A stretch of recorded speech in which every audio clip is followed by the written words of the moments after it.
Welcome to Pangea, Pat Elder. Nice to have you here. I appreciate that. Thank you very much. Pat Elder, for the last 4 years, you extensively investigated on the danger that bases, air and naval bases, are causing to the environment. You investigated on US bases, on European bases, particularly Germany, and in Japan as well. As you know, Italy has about 110, more close to 20 probably, different US and NATO bases. And some of these bases are really, important air and naval bases. So we are really interested in knowing what you can say about this famous danger. Thank you. Please let us know what's wrong with the bases. Thank you so much. Well, I can say without a doubt that any facility with a runway is most likely poisoning the community. And every military facility that has machine shops also, contaminates the environment. So let me just go back. It was in New Jersey in 1938 when scientists discovered that when you put fluorine and carbon together, man, you create a powerful, powerful chemical that fights fire, repels grease, and repels water better than anything ever made. Okay. And so immediately when the Manhattan Project was underway and they were developing the atomic bomb, they needed this stuff because they needed to be able to put fires out, especially super hot fires, petroleum fires, better than anything. And that is the claim to fame of per and polyfluoroalkyl substances. Per and polyfluoroalkyl substances. And my God, there's 12,000 of them today. But they are all characterized by at least one molecule that binds the fluorine and the carbon, okay? The thing is about these chemicals, they were used in firefighting training throughout Italy and throughout Europe, okay? And what they did with the US Navy and the United States Air Force is they made a crater. And the crater was typically 75 meters wide, okay? 75-meter diameter by 1 meter deep. And they took jet fuel, JP5 and later JP6, and they filled it up and then they lit it on fire. And the soldiers, they tell the story of a little baby Hiroshima, like, a big mushroom cloud. And then firefighters, usually with packs on their back and hoses, would put it out. And it would be a test to see how quickly they could put it out. And it kind of comes out like a man's shaving cream, a white foam, and the white foam, man, it puts that fire out 20, 30 seconds, gone. The problem was that all of the foam went into the ground. And when it went into the ground, it went into the groundwater. So people that have wells are being poisoned. Municipalities that draw from the groundwater are poisoned. Their water is poisoned. And the groundwater goes into the surface water, and the surface water is poisoned. The lakes are poisoned, the rivers are poisoned. The thing is, these chemicals it hurt our bodies in many ways. They're linked to more than a dozen different cancers: breast cancer, kidney cancer, testicular cancer, liver cancer. And the thing is, they don't break down. They don't break down. So I don't know how you say in Italian, forever chemical.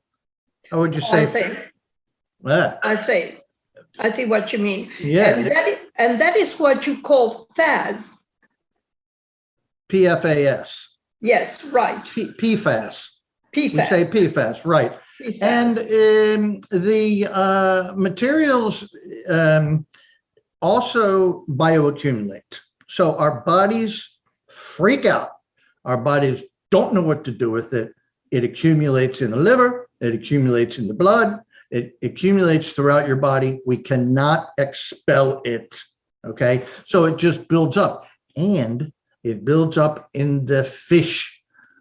So if you have a Navy base and you have water that leaves the Navy base or the Air Force base, the fish are poisoned.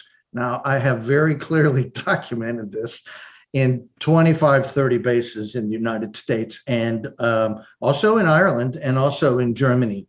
The people who eat the fish are getting sick. And it's amazing because the several states here regulate these chemicals in drinking water at 20 parts per trillion. Parts per trillion. Teeny, very small. And so one drop in 10 big Olympic pools is 1 part per trillion. So, you know, you can have a teaspoon of this material and it would contaminate forever the drinking water in a large reservoir. So it's very dangerous, PFAS. And we don't know what to do with it. We don't know how to contain it. We don't know what to do. Now, in drinking water, we can have, let's say, something the size of a living room in your house, that amount of cubic meters, okay? And we have granular carbon, little bits of carbon, and we put the PFAS through the carbon and it cleans it for the drinking water. But the problem is very difficult because it is also in the sediment under the river and forever. And we don't know how to clean that. Also, it's firefighting foam. It can't be incinerated. Now, not just military, but let's say a sofa, a couch, a chair, carpet, raincoat, all have this material, okay? It goes into the landfill and it rains on, the bulldozers come and crush the couch and bury the PFAS along with the couch. And it drains through like a coffee percolator. And underneath, you have what we call leachate, and the leachate drains off. It is perhaps the most poisonous material known to humanity. Many municipalities here, and I expect in Italy, capture that leachate and send it to the wastewater treatment plant. So, you know, when you flush your toilet, the wastewater goes into the wastewater treatment plant, and they don't treat for PFAS. And so the water pollutes the river, and the solid waste left over, all kinds of PFAS, is spread on your fields. So maybe the olives that you eat there in Italy, maybe the grapes that you eat are high in PFAS. We know that's the case here. I expect that is the case in Italy. This may be the greatest single human health issue in the world, but it's the military. So who the hell would know? Of course. But what about, do you know how wide they spread around the base? I mean, an air base or a naval base. Right. I mean, how far this product goes? Right. Well, we have seen, now remember, there are 12,000 types of PFAS.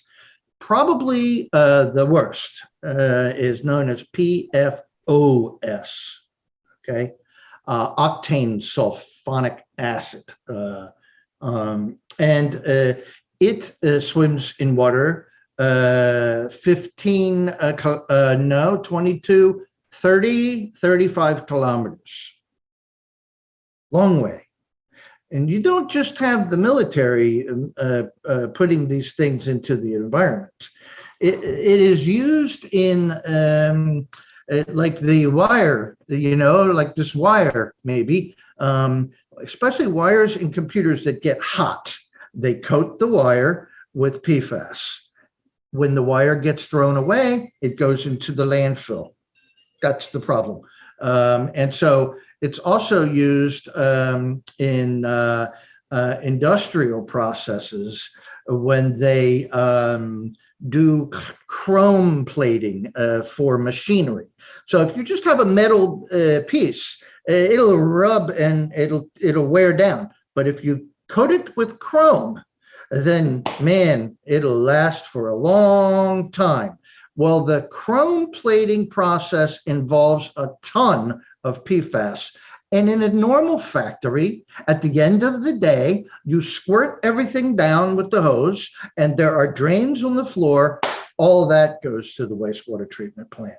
So the wastewater treatment plants, municipal wastewater treatment plants, are a major contributor. Actually, they're a conduit. They're the middle guy. They don't really produce it themselves. They just take it from all over the place. Plus, you have many consumer items today. Dental floss for the teeth are coated with PFAS. Packages for the French fries are coated with PFAS. These are all laws Italy needs to pass. Italy needs to do a lot of work. It needs to get rid of the consumer items that have PFAS in it. It must immediately ban any use of firefighting foam. It must tell the United States and it must tell NATO to stop using the foam that contains PFAS. Now there is, the Copenhagen agreements dealing with the environment, and there is IPEN, IPEN.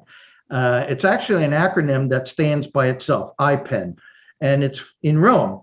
And IPEN in Rome published a long paper 4 years ago, and it addressed fluorine-free foams, FFF, 3F foams, which don't have any PFAS.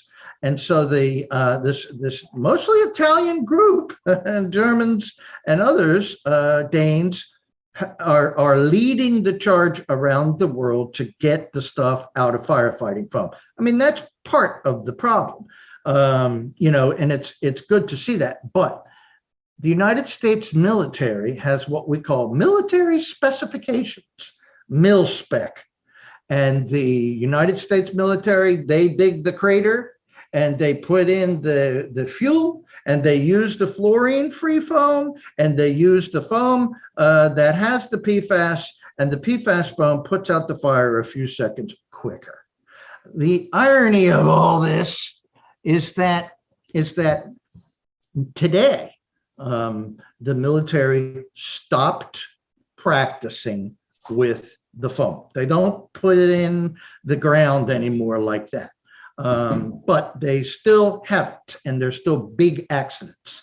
Now, we have had accidents in almost every hangar in America and in Germany and in Japan. And so you have F-35. I'm sure you're aware of the F-35. It is like Jesus here, except I think it's even more elevated. There are $120 million for one airplane.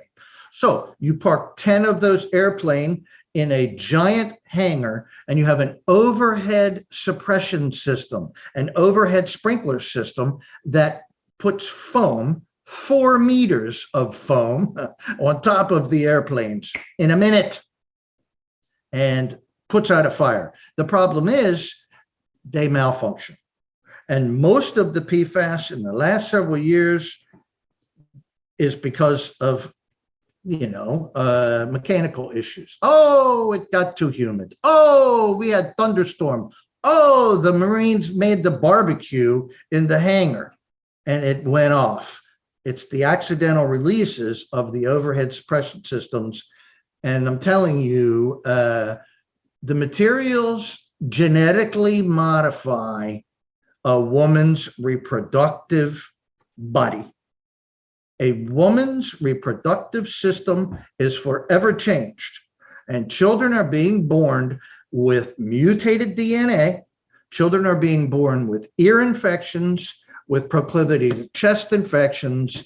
We have greater incidences of cancers, lowered immunity to COVID vaccinations. The list goes on and on and on and on. And so it's because of this PFAS. My, how happy, what a happy panorama. Yes, I bring joy and tidings. Absolutely. But Pat, just the last question before we say goodbye. Sure. How can we prevent all this to happen? Can we do something about it? Yes, if you could order a test kit, I have no money in this company, but it's called Cyclopure, Cyclopure, Cyclopure. They're in Chicago, Illinois, $79 US. I don't know, 70 euro. And it's a little 250 milliliter cup. And there's a little filter at the bottom. You go to your river, you go near the wastewater treatment plant, you go near the Navy base, the Army base, whatever, and you take the water and it drains out. 10 minutes, drains out. Mail it back to Chicago, dry, and they send you the results. And then you publish the results and you tell the world that according to the state of Minnesota, 1 part per trillion in the river makes the fish have 7,000 parts per trillion. And so Minnesota, they say you can fish. You can't drink water with more than 16 parts per trillion, but you can eat a fish with 1 million parts per trillion. And we have had many bases with more than 1 million parts per trillion in fish. And the Germans too. The Germans, Spangdahlem Air Base, Ramstein Air Base. I did an article on how NATO poisons fish. You can Google how NATO poisons fish. And I took the scientific results and I put the pin down on the map and found that they are all correlated with Navy bases and Air Force bases. Where there's a base, it drains into the river, the fish are poisoned. And not just the fish, but the asparagus. So to answer your question, learn more about it. Go to militarypoisons.org. We also have the environmental working group. These guys are above my pay grade. They're scientists who understand the problem. They're an excellent resource. I think the Copenhagen protocols and IPEN are other resources for you Europeans. But I think you need to test, because no one had been paying attention until we started testing the waters and they went, oh my God. And now we have regulations. Now we have laws in lots of states. There's a safer states. You Google safer states, PFAS, and you can see several hundred laws. The EPA, our Environmental Protection Agency, does not regulate the chemicals. And that's because if they do, then the Department of Defense will have to spend hundreds and hundreds of millions of dollars cleaning up rivers and cleaning up the fish. And that ain't going to happen. And so that's why it's left up to the individual states. Well, thank you so much for this interesting explanation. We just needed it because we don't know anything about. So thank you so much. Thank you for being with us. And well, let's hope for the best. Good luck, Johnny. Just stay in touch. Absolutely. Okay. Thank you. Love you.